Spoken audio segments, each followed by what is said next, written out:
ఈ 11 నెలల చంద్రబాబు నాయుడు గారి ప్రభుత్వ హయాంలో విద్యను పేద మధ్యతరగతి పిల్లలు చదువుకునే వసతి గృహాలను వాళ్లకు సంబంధించిన విద్య రిలేటెడ్ ఏవైతే ఉంటాయో వాటన్నింటినీ ఎందుకు ఇంత దారుణంగా నెగ్లెక్ట్ చేస్తున్నారో నిజంగా అర్థం కాదు. ఇక్కడ జగన్మోహన్ రెడ్డి కట్టిన ప్రభుత్వ మెడికల్ కాలేజీల్లో సీట్లు ఇస్తాము అని మెడికల్ కౌన్సిల్ ఆఫ్ ఇండియా వాళ్ళు చెబితే మాకు సీట్లు వద్దు అంటారు. అన్ని రాష్ట్రాలు మాకు ఇంకా ఎక్కువ సీట్లు కావాలని అడిగే చోట వీళ్ళు మాకు సీట్లు వద్దు అంటారు. ఫీజు రియంబర్స్మెంట్ డబ్బులకు ఇవ్వట్లే. కాలేజీలు అడిగితే నానా కష్టాలు పడి వడ్డీలకు తెచ్చుకొని ఫీజు రియంబర్స్మెంట్ కింద డబ్బులు కట్టుకుంటున్నారు. ఇంకా మధ్యాహ్నం పెట్టే భోజనానికి సంబంధించి ప్లేట్లు పట్టుకొని పాపం రోడ్లు ఎక్కుతున్నారు పిల్లలు.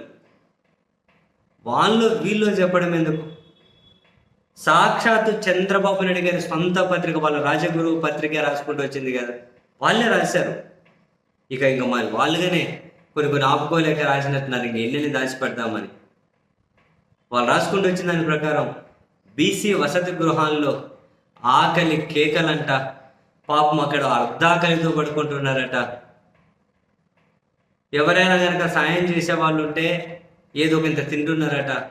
బయట కొనక్కచ్చుకోగలిగేటట్లయితే పిల్లలు అట్లా కొనక్కచ్చుకుంటున్నారట, లేకుంటే అర్ధాకలితో పడుకుంటున్నారట వసతి గృహాల్లో.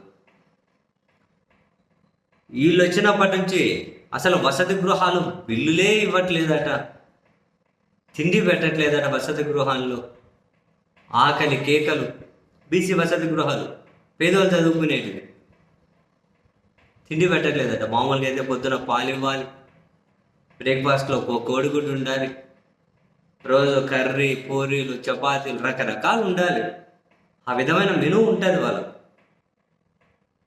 తిండికి కూడా లేదట, వాళ్ళు తిండికి కూడా పెట్టట్లేదు. అర్ధాకలితో పడుకుంటున్నారని చెప్పి వాళ్ళే రాసుకుంటూ వచ్చారు. ఇంకొకరు రాశారు అంటే అంత నిజాలు రాసినా కూడా దాన్ని అబద్ధం అని చెప్పి చెబుతారు కదా. మరి వాళ్ళ పత్రికే రాసుకుంటూ వచ్చింది. నిజాలు ఇవన్నీ వాళ్ళు రాసినా, నేను చెప్పినా, ఇంకొకరు రాసినా నిజాలు. ఫీజు రియంబర్స్మెంట్ ఎంతమంది కష్టాలు పడుతున్నారు, వసతి గృహాలు ఎంతమంది తిండి కూడా లేక అల్లాడిపోతూ ఉన్నారు. ఎందుకు ఈ విధమైన నెగ్లిజెన్సీ? ఎందుకు ఇంత దారుణంగా? పేద పిల్లలు చదువుకునే దగ్గర వాళ్ళు ఉండి వాళ్ళ వసతి గృహాలు కాసిన బిల్లులు క్లియర్ చేయలేరా? రాష్ట్రంలో ఉన్న అన్ని వసతి గృహాలు కలుపుకున్నా కూడా ఎన్ని ఉంటాయి? మహా అంటే ఒక 6-7 కోట్లకు ఉంటుందా బిల్లు అంతా క్లియర్ చేయగలిగితే? ఆ డబ్బులు కూడా ఇవ్వలేరా? పిల్లోళ్ళు చదువుకునే దగ్గర వాళ్ళకి తిండి పెట్టడం కోసం 5-6 కోట్ల రూపాయల డబ్బులు లేవు, కానీ 70,000 కోట్లు పెట్టి అమరావతి కడతారా? అమరావతిలో నీళ్లు రాకుండా కంట్రోల్ చేయడం కోసమే 3,000 కోట్ల రూపాయలు ఖర్చు పెడతారా? కానీ వీళ్ళకి తిండి పెట్టడం కోసం మాత్రం డబ్బులు ఇవ్వరా? బిల్లులు క్లియర్ చేయరా?